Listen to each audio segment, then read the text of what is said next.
Merci de nous rejoindre sur Europe 1. Il est 7h-10, c'est la revue de presse, Thomas Schnell. La paix est-elle possible en Ukraine ? Oui, à condition de ne pas avoir le vertige des sommets, prévient Philippe Gély dans son éditorial en une du Figaro. Le confrère redoute que les Trump et Poutine, visiblement décidés à se réconcilier, ne puissent le faire que sur le dos de l'Europe et de l'Ukraine. Il voit d'abord une victoire pour le maître du Kremlin, puisqu'en se rendant en Alaska, Vladimir Poutine va ajouter les États-Unis à la liste des pays l'ayant accueilli depuis qu'il fait l'objet d'un mandat d'arrêt international. Mais surtout, il a avancé ses pions depuis 3 ans pour dépecer l'Ukraine et la priver de sa souveraineté. Pression militaire maximale et percée inédite sur le front qui lui permettent d'amorcer le dialogue en position de force. Il y a de quoi justifier l'agitation panique de ces derniers jours des Européens, souligne le confrère. Le stratège du Kremlin peut-il convaincre son interlocuteur que Kiev et les Européens sont les véritables obstacles à son prix Nobel de la paix ? Samedi matin, nous saurons qui est vraiment le roi du deal. Ce sommet en Alaska nous rappelle que nous ne vivons pas dans le monde des bisounours ni dans le monde de Barbie. I am not a Barbie girl, not in a Barbie world. À la une de l'Opinion, je lis l'éditorial de Christine Olivier.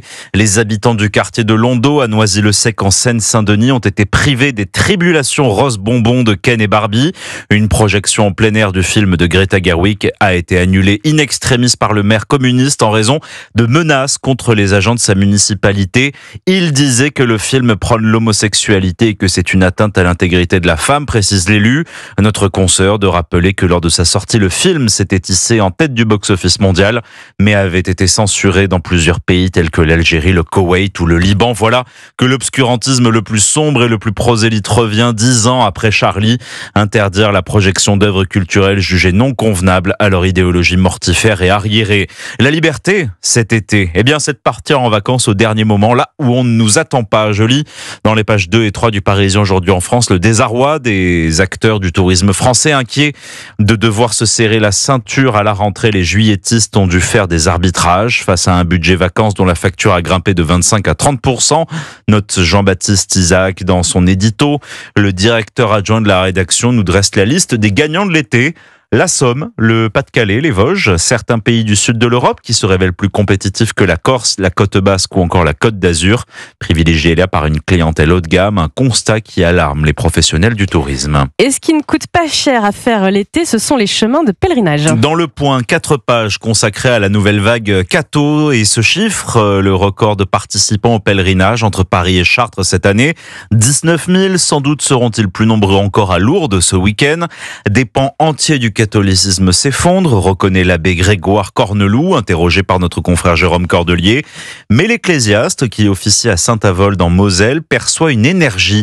Pas une semaine ne se passe sans que des jeunes viennent nous voir après la messe, ou sonnent au presbytère pour demander à nous parler, se confesser, recevoir le baptême, la confirmation, ça bouillonne. En témoignent les bons chiffres du Jour du Seigneur, la plus vieille émission du PAF, plus 24% de téléspectateurs l'an dernier. La soif spirituelle des nouvelles générations dans un monde déboussolé offre un terreau favorable à une sorte de Kato revival, analyse le journaliste. Allez lire, il y a même du Pete Doherty et de l'Anne-Sophie Pic dedans. Voilà qui explique en partie un autre succès français. La cathédrale Notre-Dame de Paris redevient le monument le plus fréquenté de France, devant le Sacré-Cœur, le Louvre, Versailles, la Tour Eiffel et même devant le Mont-Saint-Michel.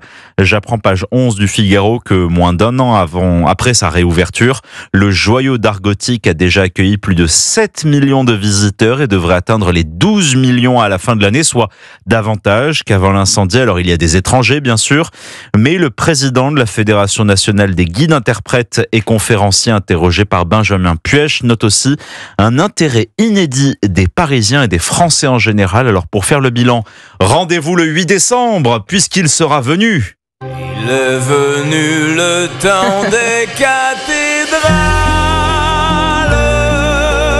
le monde est entré. Et oui, le 8 décembre, cela fera pile un an que la cathédrale aura rouvert ses portes et c'est aussi l'anniversaire de ma mère ce jour-là. Ah, et ben on y pensera. Voilà. Merci Thomas Schnell et bienvenue sur Europe 1 ce jeudi.